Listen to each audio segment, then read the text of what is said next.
Salut tout le monde, bienvenue dans le lab Max Energy.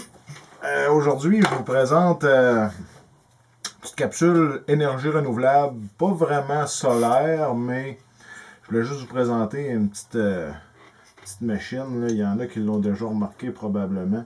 Ça se trouve être une maquette fonctionnelle d'un moteur Stirling. C'est quoi un moteur Stirling? Ça ressemble à ça. Ça a été inventé par un Écossais en 1816.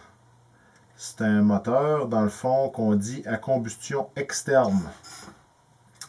Je vais enlever ça. Ça, c'est un petit brûleur à l'alcool qu'on va se servir tantôt. Dans le fond, il y a un piston de puissance, puis il y a un deuxième piston ici qu'on appelle le déplaceur. Il y a un volume d'air qui va circuler entre les deux pistons. Les deux pistons sont déphasés de 90 degrés. Puis il y a quand même, pour sa grosseur, il y a quand même une belle petite compression, je dirais. Là. Ici, il y a une petite génératrice qui a été couplée au modèle avec une petite LED dans le fond pour produire l'électricité. Fait que je vous fais pas languir plus longtemps que ça. On va partir ça. Vous allez voir que ça a de l'air. Fait que j'allume la petite bougie à l'alcool. On va mettre ça là. Ça prend un petit peu de temps. Le temps que la température monte à l'intérieur du piston de puissance. Là. À titre de référence, tandis que ça se réchauffe tranquillement, là, les moteurs Stirling de nos jours ont une efficacité d'à peu près 40%. Oh.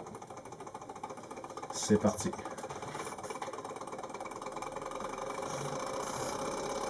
Je vous laisse regarder un petit peu la mécanique à l'œuvre.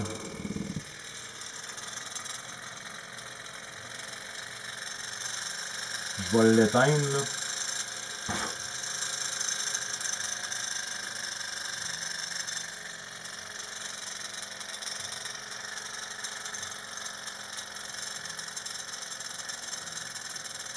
Plus que le piston se refroidit, plus que la compression descend, plus que le RPM descend lui aussi.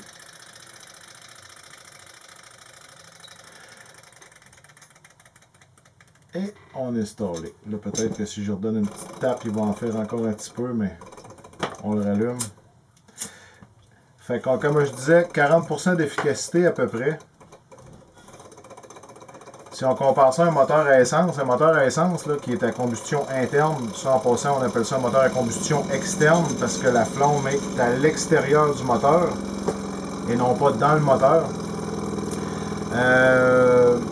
Moteur à essence, à peu près 35% d'efficacité. Moteur Stirling, à peu près 40% d'efficacité. Moteur diesel, à peu près 42% d'efficacité. Fait que pour l'énergie consommée, il y a quand même un super bon, un bon ratio.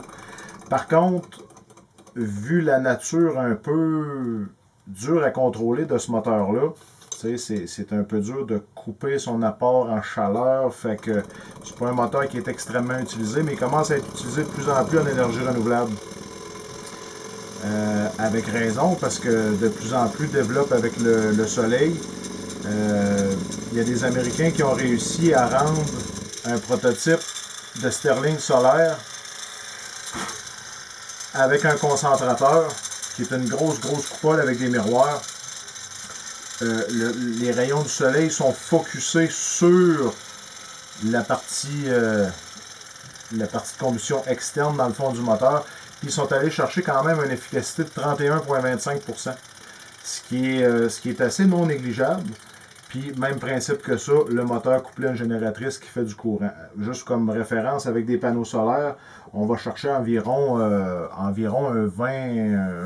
alentour de 20% dans le fond